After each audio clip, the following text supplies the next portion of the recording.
Noire company में हमारे साथ आज चर्चा करने के लिए महिंद्रा एंड महिंद्रा फाइनेंशियल्स के एमडी और सीईओ रमेश अय्यर साहब जुड़ चुके हैं। अय्यर साहब, स्वागत है आपका सीएनबीसी आवाज पर। सबसे पहले तो आपसे यही जानना चाहता हूं कि हमने सुना था, जो खबरें आई थी कि आपने हैवी कमर्शियल व्हीकल्स का जो कारोबार था उसमें उसके फाइनेंसिंग का काम रोक दिया गया है।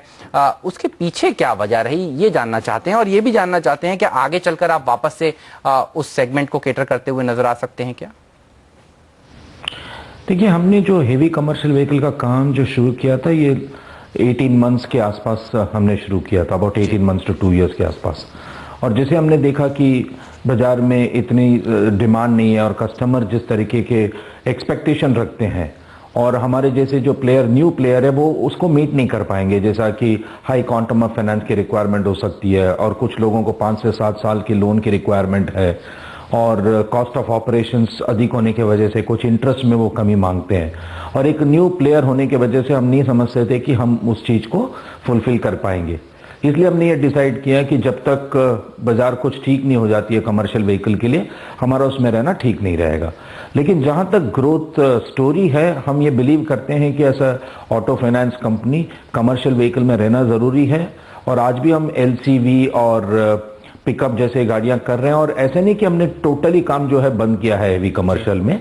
कुछ अच्छे कस्टमर है, कुछ हमारे एग्जिस्टिंग कस्टमर से जो मांगते हैं तो हम आज भी करते हैं, but we are not a significant player. लेकिन आगे चल के डेफिनेटली हमारी ग्रोथ स्टोरी रहेगी। चलिए, तो उस कारोबार की बात करते हैं जहां पर आपका अच्छा खासा दबदबा है, अच्छा खासा फोकस रहता है। उस फ्रंट पर किस तरह की इस समय ग्रोथ देखने को मिल रही है? क्योंकि हमने देखा है कि ऑटो सेक्टर काफी मुश्किल दौर में गुजर रहा है। तीसरी तिमाही खासकर आपकी कंपनी के लिए कैसी रही, अगर इसके ऊपर थोड़ा सा रोशनी डालें, और पूरे साल के लिए क्या गाइडेंस है कंपनी का? देखिए, जैसे अक्टूबर फेस्टिवल सीजन काफी अच्छा रहा जी। और जैसे एक्सपेक्टेशंस है, इस बार मानसून भी अच्छी रही है, तो ओवरऑल सेंटिमेंट्स काफी पॉजिटिव है रूरल में। और अगर आप ओवरऑल ऑटो मार्केट को भी देखें, so between urban and rural को अगर देखें तो रूरल बाजार आज भी कुछ हद तक तो होल्ड ऑन किया हुआ है और उसका फायदा हमें जरूर मिलता है। हम सेकेंड हैंड व्हीकल्स में हमारी फाइनेंसिंग को कुछ हमने इंक्रीज किए हैं, तो हमको लगता है कि definitely through second hand vehicle financing कुछ हमारी ग्रोथ आएगी। Tractor has done extremely well, tractor growth हमारी ठीक रही है इस सीजन में। तो मैं समझता हूं कि ओवरऑल जो है, अगर हमारी स्टोरी आप समझे तो we are a multi product company. और मल्टी प्रोडक्ट में हम अब सेकेंड हैंड व्हीकल भी ऐड कर लिए हैं और हमने और ब्रांचेस भी ओपन किए हैं। तो मैं समझता हूं डेफिनेटली एक इतना ज्यादा प्रेशर की बात नहीं है। We are able to maintain some kind of a growth even in a current scenario in this market. और हमेशा ये सेकेंड हाफ जो है रूरल के लिए काफी अच्छा रहता है। जैसे मैंने बताया, अक्टूबर वॉज अ गुड मंथ। नवंबर में वही चीज देखने नहीं मिला जो हमने अक्टूबर में देखे थे, बट हम समझते हैं कि last quarter once again will bounce back with harvest coming in south etcetera, और ओवरऑल पॉजिटिव रहेगा। इसके अलावा ये भी जानना चाहता हूं कि दूसरी तिमाही में हमने देखा था 50% जो आपकी फंडिंग थी वो आपने बैंक से लोन लेकर पूरी की थी। अब यहां से आगे का नजरिया क्या है? कॉस्ट ऑफ फंड्स कैसे रह सकती हैं? क्योंकि अब हमने देखा है एमएसएफ और रेपो विंडो में फर्क धीरे धीरे कम होता जा रहा है। आप आगे चलकर क्या देख रहे हैं? देखिए, ओवरऑल फंडिंग स्ट्रैटेजी हमारा हमेशा ये रहा है कि 50% बैंक, अबाउट फिक्स डिपॉजिट। आज हमारे पास एक लाइसेंस है तो हम about 8 to 10% fix deposit raise करते हैं, फिर कुछ बॉन्ड्स रेज करते हैं और 10-12% कॉन्ट्रैक्ट हम असाइन भी करते हैं। और मैं समझता हूं कि आगे चल के भी यही रहेगा, क्योंकि जो बेस रेट है वो तो हम अपनी लेंडिंग रेट में ये मान के चलते हैं कि about that will have to be our pricing. So हम बिल्कुल यही प्रोग्राम रखेंगे, बैंक से डिपेंड करेंगे 50% जो आज हमारी बैंक डिपेंडेंट है, और इसी डायरेक्शन में हम रहेंगे। और हम समझते हैं कि liquidity is not a problem. और जहां तक रेट का सवाल है, कुछ 6-8-10 महीने पहले ये बात हो रही थी कि रेट शायद कम होगा। 3-4-6 महीने से हम भी ये समझ रहे हैं कि रेट कम होने की कोई गुंजाइश नहीं थी। तो आगे भी यही रहेगा कि ये रेट को लेकर के चले, तो बेस रेट प्लस जो हमारी मार्जिन है उसको प्रोटेक्ट हम करना बड़ा मुश्किल नहीं समझते हैं। अय्यर साहब, आप हमारे साथ बने रहिए। वक्त हो गया एक छोटे से ब्रेक का। ब्रेक के बाद आपसे और चर्चा करेंगे, आपकी ये भी स्ट्रैटेजी जानेंगे कि अंतर्राष्ट्रीय बाजारों में जिस तरह की आपने स्ट्रैटेजी अपनाई है, खास तौर पर अफ्रीकन मार्केट्स में जो आपकी रणनीति रही है, इस सब पर चर्चा करेंगे एक छोटे से ब्रेक के बाद।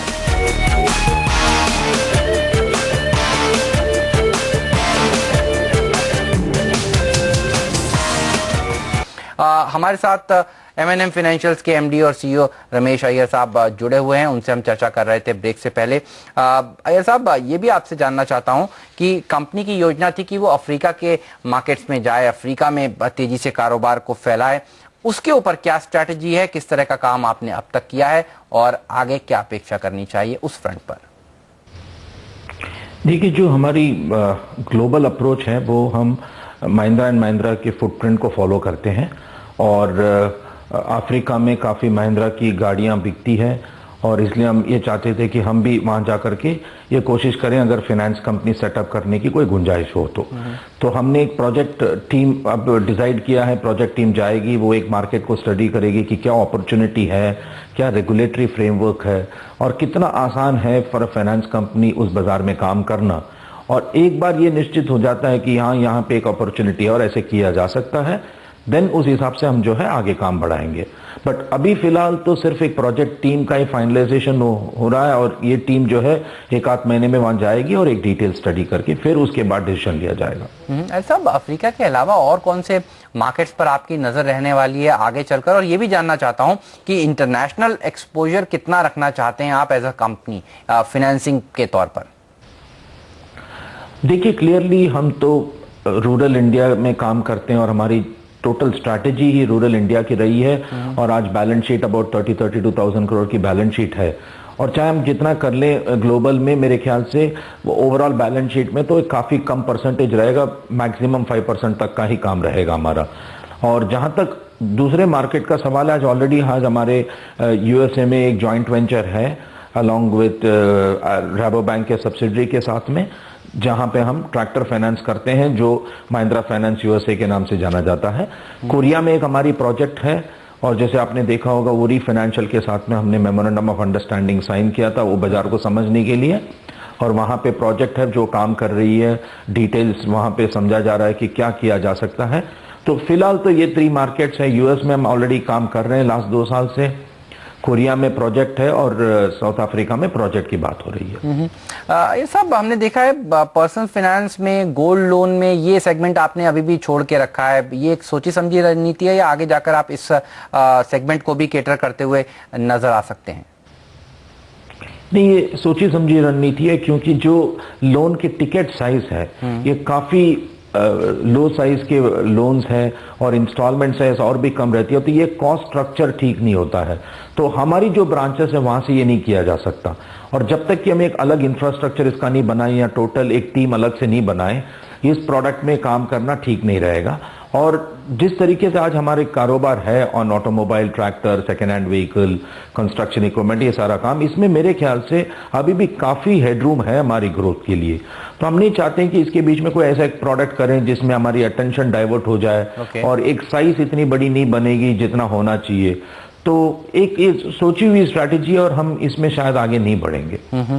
साहब, ये भी जानना चाहता हूँ, आप बैंकिंग लाइसेंस के लिए आपने पहले से ही कह दिया था कि आप दावेदार नहीं हैं, आप अप्लाई नहीं करेंगे। उसके बाद हमने ये भी देखा कि टाटाज ने भी अपनी अर्जी जो दी थी वो वापस ले ली। क्या आगे जाकर कंपनी फिर से विचार कर सकती है बैंकिंग लाइसेंस के लिए अप्लाई करने के लिए, या फिर ये भी एक सोची समझी रणनीति है कि आप आगे जाकर बैंक बनना नहीं चाहते हैं किसी भी रूप में? नहीं, ये बड़ा इंपॉर्टेंट है समझना कि हमने ना करने के पीछे क्या कारण था। तो हमने ये क्लियरली बताया था हमारी कम्युनिकेशन में कि हम एनबीएफसी और बैंक को कुछ टाइम तक को एग्जिस्टेंस होना जरूरी है, क्योंकि इतनी बड़ी एक एनबीएफसी को बैंक में तुरंत कन्वर्ट करना एडमिनिस्ट्रेटिवली और कमर्शियली भी वायबल प्रोपोजिशन नहीं था। तो हम चाहते थे कि कुछ एक को एग्जिस्टेंस है, कुछ लंबे समय तक साथ में होना चाहिए, फिर वो जो है धीरे धीरे कन्वर्ट हो सकता है। तो ये नहीं कहूंगा कि आगे चल के हम इस अपॉर्चुनिटी को नहीं देखेंगे। जैसे जब शुरू में ड्राफ्ट गाइडलाइंस आए थे, हमने क्लियरली बताया था कि हमारी इसमें इंटरेस्ट है, हम इसको काफी इंटरेस्ट देख रहे हैं। बिल्कुल। लेकिन जो भी फाइनली गाइडलाइंस आती है वो एक सूट करना चाहिए बिजनेस मॉडल को, उस हिसाब से आगे जाएंगे। तो आगे चल के भी आज ही ये बोल देना कि नहीं हम बैंक में जाना ही नहीं चाहते, ये ठीक नहीं रहेगा। लेकिन जो भी गाइडलाइंस बनेंगे चाहे वो आगे बने, लेकिन वो जिस मॉडल को आज हम परस्यू कर रहे हैं उस मॉडल के साथ अगर वो स्ट्रैटेजी बनती है तो डेफिनेटली ऐसे अपॉर्चुनिटीज को हम बहुत करीब से देखेंगे। जिस तरह से आपने भी कहा कि रूरल में आपका अच्छा खासा प्रेजेंस है, करीब 2 लाख गांव में आपका प्रेजेंस है और वहां पर आपने फोकस भी हमेशा से ही किया है। इस वित्त वर्ष के लिहाज से देखें तो आप किस तरह का और एक्सपेंशन प्लान है रूरल इंडिया में, खासकर कोई नंबर आपके जो आप शेयर करना चाहें हमसे कि इतनी ब्रांचेस और जोड़ते हुए नजर आएंगे, इतना एक्सपेंशन और करते हुए नजर आएंगे आप? देखिए, ऑलरेडी इस साल में अब तक हमने एक 25-30 ब्रांचेस ऐड कर लिया है। और हमारी यही प्लान रहेगी कि आगे चल के और एक 20-25 ब्रांच डेफिनेटली मार्च तक अगर क्रिएट किया जाए तो अच्छा रहेगा। लेकिन इंपॉर्टेंट बात यह है कि आज हम 200,000 विलेज, 2 लाख गांव में है और टोटल इंडिया का समझो 6 लाख गांव है टोटली। तो हमको तो हर गांव को कवर करना पड़ेगा आगे चल के।